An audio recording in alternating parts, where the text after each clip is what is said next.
Ciluba. Ciluba. Ciluba. Bismillahirrahmanirrahim. Untuk kali ini kita akan membacakan buku Muhammad Ismail nomor 3 yang berjudul Pemuda yang Terpercaya. Baliknya lagi, belajar memimpin dan memecahkan masalah. Kita baca untuk sirahnya dulu. Muhammad kecil kini sudah tumbuh menjadi sosok pemuda yang tampan dan disukai semua orang.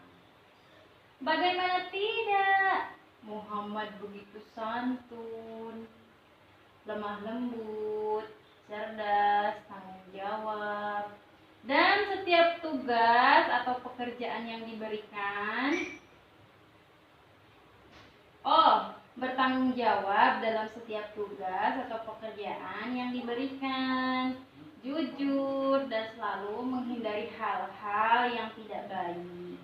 Pantaslah Muhammad muda mendapatkan gelar Al-Amin atau yang terpercaya. Bakat kepemimpinan Muhammad muda juga sudah mulai terlihat. Pada usia 15 tahun, dia sudah terlibat membantu para pamannya dalam perang Fijar.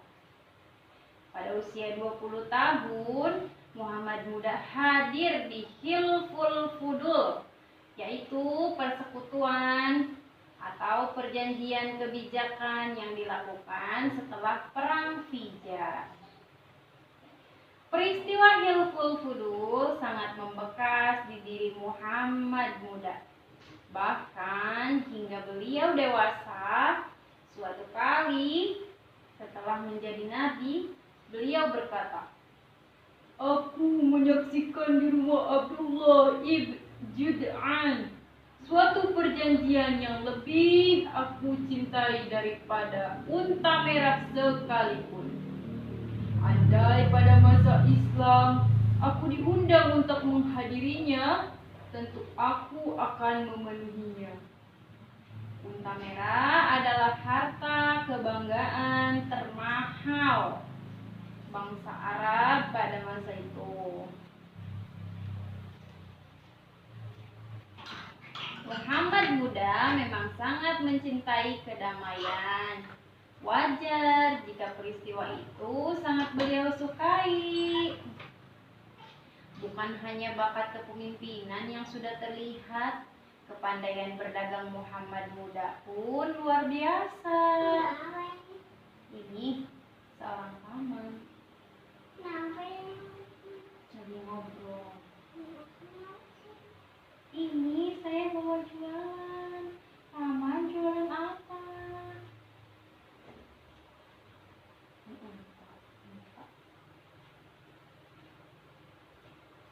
Salah satu kawan berdagang terbaiknya. Oh, ibu mau beli apa? Silakan. Saya sedang jualan. Silakan dilihat dulu, Bu. Silakan dipilih dulu, Bu. Silakan masuk. Salah satu kawan berdagang terbaiknya adalah Al-Sa'id, Ibnu Abi Al-Sa'id. Muhammad muda tidak pernah menyakiti atau menipu orang lain saat berdagang. Oleh karena itu, semua orang ingin menitipkan barang dagangannya kepada Muhammad, termasuk Bunda Khadijah. Bunda Khadijah. Oh itu. Bunda Khadijah. Ini Bunda Khadijah semua. Bunda Khadijah lagi. Bunda Khadijah merupakan wanita Quraisy. Bunda Khadijah. Iya. Yang terhormat dan mulia. Selain dikenal karena kekayaannya, Bunda Khadijah juga dikenal karena kebaikan sikap dan perilakunya. Muhammad muda kemudian menjalankan usaha untuknya dan berangkat menuju Syam. ditemani oleh Maisaro, pembantu laki-laki Bunda Khadijah. Tentu saja Muhammad Muda melakukannya setelah mendapat izin dari paman Abu Thalib. Maisaro begitu kagum akan kemuliaan akhlak Muhammad Muda. Dia menceritakan kepada Bunda Khadijah semua kebaikan Muhammad Muda. Termasuk pertemuannya dengan pendeta Nasturo. Kenapa? Baru sampai sini.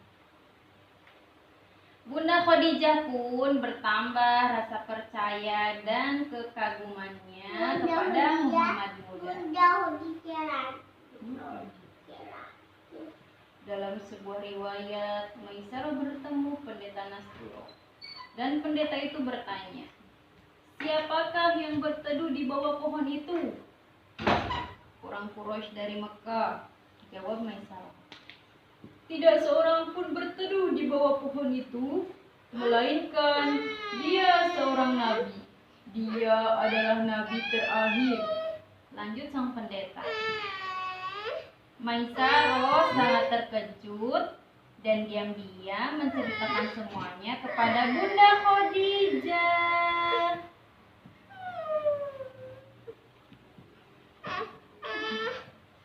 Lalu, benar saja, selama Muhammad Muda menjalankan usaha perdagangan Bunda Khadijah, harta kekayaan Bunda Khadijah menjadi jauh lebih banyak daripada sebelumnya. Keuntungannya berlipat-lipat.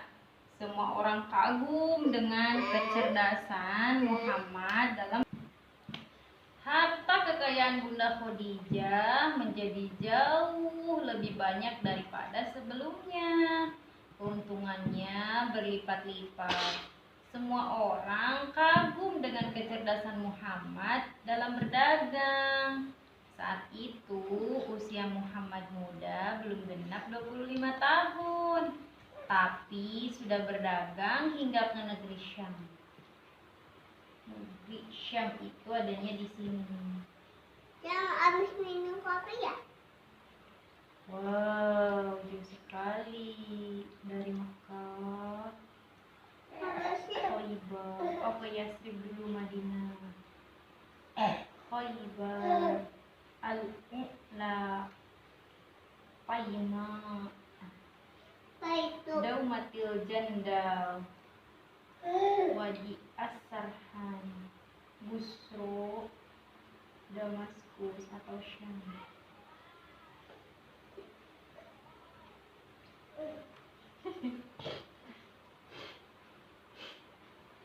Masya Allah. Allah Subhanahu wa Ta'ala Maha berkuasa atas segala sesuatu. Muhammad Muda kemudian menikah dengan Bunda Khadijah. Kini Muhammad Muda sudah menjadi seorang ayah. Iya, Bunda Khadijah lagi. Ayah Muhammad dan Bunda Khadijah dikaruniai 6 orang putra dan putri. 1. Al-Qasim, 2. Zainab, 3. Ruqayyah, 4. Ummu Kulsum, 5. Fatimah, dan 6. Abdullah. Al-Qasim dan Abdullah meninggal dunia saat mereka masih sangat kecil. Kenapa dibuka? Ini kan mama belum beres. Ini kan ini lagi dinasihatin.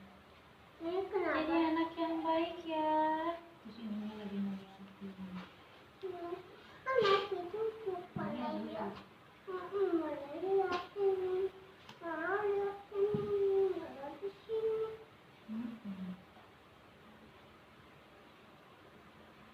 Semua orang senang jika berhubungan dengan ayah Muhammad.